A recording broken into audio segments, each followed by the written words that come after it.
Hey, Nick Darr here with Business Over a Brew. Pleased to shoot this episode at the Old Bakery Beer Company here in Alton. As a lot of you know, the location where we used to shoot the show, Great Rivers Tap and Grill, decided to close down, as businesses do sometimes, and kind of left us scrambling a little bit, looking for a location to shoot our next episode. And on very short notice, we called Lauren at Old Bakery here, and she was immediately said, sure, come down and shoot it. So just very generous of them to let us use the space on such short notice to shoot the show here. It's a really terrific business. They really run a great place here at Old Bakery. And it's a good fit for our show too, because they're a great business, and obviously they serve brew and make it here. So it's a terrific place to have it. If you haven't had lunch here or dinner, I highly recommend you do that. The food is terrific. The beer selection is great bourbon selection as well. So it's just a great place to hang out in a historic building here in Alton. So come check out Old Bakery Beer, and thanks again to Lauren and everybody for letting us have the show here at Old Bakery in Alton. Welcome to Business Over Brew. I'm your host, Nick Darr. Pleased to be joining you from Old Bakery Beer Company here in downtown Alton. Beautiful location, great menu. I am having an Old Bakery River Dragons Rattler, which was made specifically for the River Dragons, and I highly recommend it. Check it out next time you're down here at Old Bakery. Thanks to the Riverbend Growth Association for their partnership and sponsoring this show, and also booking guests, and usually members of the Growth Association. And pleased to be joined today by Liz Campbell. Liz, thanks for coming on the show. Appreciate it. Thank you for having me. Just start with here. Just tell us a little bit about your business. And Well, I opened Brush in 2016, and I had 3 girls working with me there. In 2020, we moved to a new building, and now we have an esthetician with us, and we actually are getting a new nail technician. So that's exciting new service that we're about to offer. Where are you located now? On Godfrey Road, across from the Little Caesars. So you obviously, your whole family's been on the show, basically. Your dad, Dwight Wirtz, and your husband, Brian Campbell. Was entrepreneurship just something that you always thought you would go into? Or? So just being raised in the family I was, growing up, I would travel to different locations with my dad and watch him open up the different branches. There's 8 around the United States, so it's nationwide. It was really cool to watch his dreams kind of come true and see what, all his efforts and work, come to life. So just watching that made me want to be able to do something on my own. And being an entrepreneur, you really get you see your vision, you're going to make it happen and what you want. And I just really like being able to control and be a part of what I want to do and making it work. Right, sure. Talk about the day that you opened the shop. What were some of the emotions, and what were some things you remember about first opening up? Everybody that showed up to support, and everybody that helped me in the community, get it started with the bankers, my old bosses, and seeing Riverbend Growth Association came, and the support from the community was really cool. What jobs had you done before you opened Brush? So I worked at a couple different salons. I worked at His Excellency with Mike Funk. I worked at Fringe downtown, and before that, I actually worked at Farm and Home. Good place to learn. Yeah, so that was my first career job was doing hair. I've got kids that are 19 and 22, and I'm telling them now, you don't know what you're going to do when you get older, but you may find yourself running a business someday. Right. You never know. So I don't know that I necessarily had this mentality when I was 19 to 22, but just to try to learn as much as I could about every business that I worked at. Did you have that mentality at those times, or were you just working a job? I feel like at Farm and Home, I was obviously just working a job, but as soon as I got into what I wanted to do, I feel like I want to keep learning. I do not like getting comfortable. If I get comfortable, I get bored. So I know that I do best when I keep myself on my toes and keep learning, because you're not going to grow unless you're uncomfortable. So approaching nearly a decade in business now, what are some of the things that you think have allowed you to sustain success?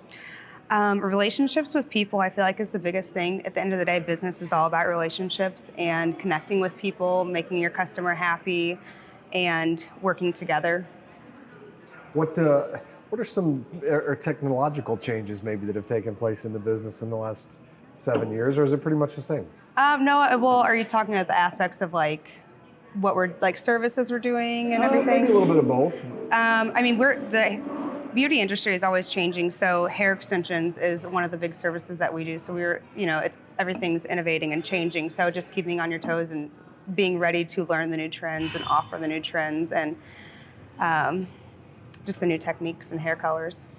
What are some things that you do, if you do, or maybe you don't? I personally, sometimes you get in ruts, or it gets a little bit like you get frustrated. I mean, being a business owner, there's days when it's not perfect. What are some things you do to get out of those phases if you have them?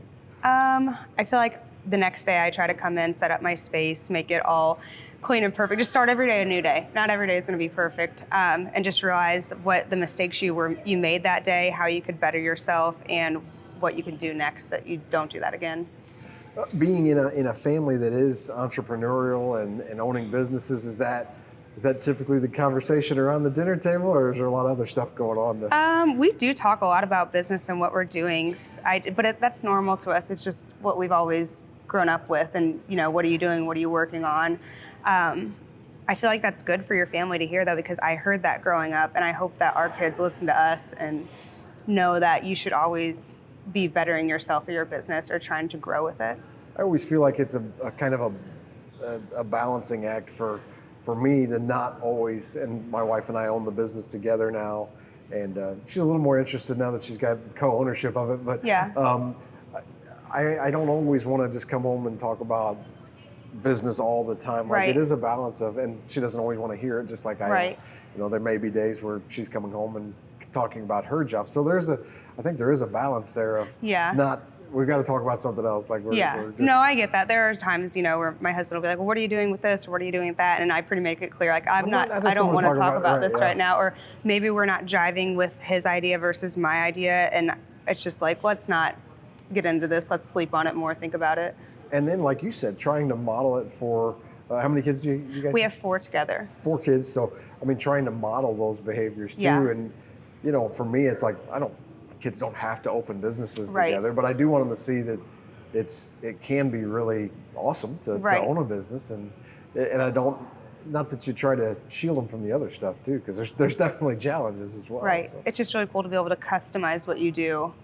And just seeing my dad do that with his company. My grandpa started it. My dad, made it grow, and it was just really, I don't know. I just hope my kids are interested in entrepreneurship one day. Right. You didn't want to run Wirtz Welding, I guess, or? I don't know. Maybe someday, huh? Nah, I feel like I like doing my own thing. Sure. Right. Who are some of your, maybe aside from family, who have been some of the bigger mentors in your business and entrepreneurial journey? So I feel like my husband, Brian, is always, pushing me to do better. We've been talking about like your inner circle lately and who you keep in your inner circle and who pushes you. So I feel like my husband, motivates me, is a good mentor. I have one of my good friends, Jess. I feel like she's also motivates me. I feel like we bounce ideas off each other all the time and push each other. Monica Bristow, I really look up to her, and she always has answers whenever I have questions.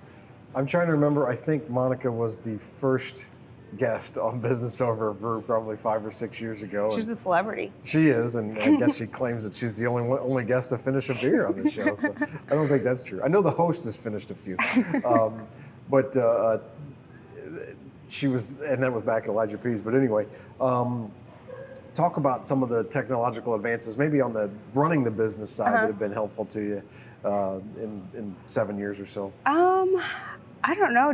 I feel like with technology, everything we do is all on like the website now. So all the booking appointments, I use my phone for everything. We don't even really use the salon phone anymore, as weird as that sounds.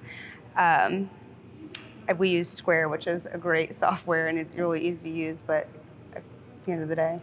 What strategies do you guys employ for new client acquisition and maybe client retention as well?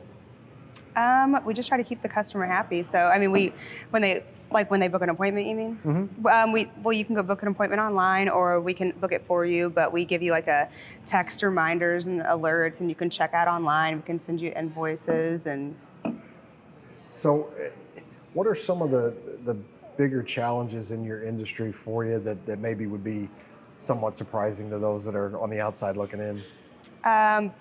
Be willing to accept the change in the industry that's always being tossed at us. With social media, you can see everybody's on social media now, and you can see everything that's changing in the beauty industry every day, and making sure that you're keeping up with it.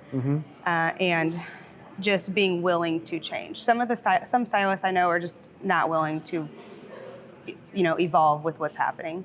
You don't have to get into specifics here, but just we've seen in the world in the last, say, 3 to 5 years, pretty heavy increases pricing wise on a lot of different products and services. What's your philosophy there in terms of, when is the right time to raise prices, by how much? Are there, guidelines that you adhere to? Right. I try not to raise the prices in the middle of the year. I try to always do it at the beginning of the year, just so everybody knows, like, hey, January 1, this is going to happen.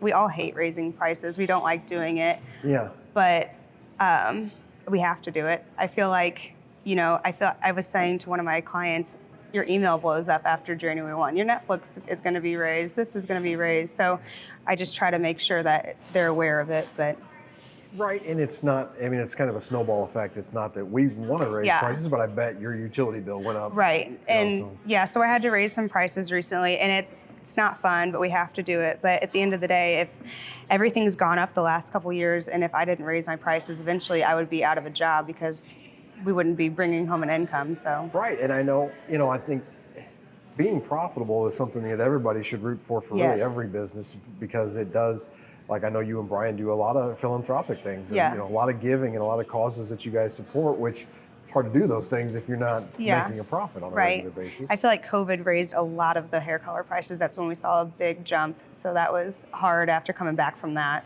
Right, and it makes it even worse, I think. I have found that when prices are going up on everything else, and then they come in, it's like, oh, here's another price increase. Yes. Like you said, though, it's not that most business owners don't just do it for the fun of it. It's a necessity. Yes, it is. What other areas do we need to touch on before we wrap it up here on Business Over Brew?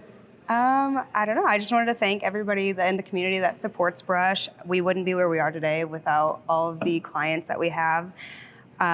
Jess, that works with me, she's the esthetician. We were actually discussing the other day a way that we could celebrate all of the people that have supported us over the years, not like a client, like we don't want to do a sale. We don't want to have you come in and get a service for a discount. So we were actually discussing maybe having like a client appreciation party at Brush, just to say thank you and acknowledge everybody that where we are today because of them, because we wouldn't be there without them. That's an important perspective to have, that it takes a lot of people to make one business successful. So, well, congratulations on your success.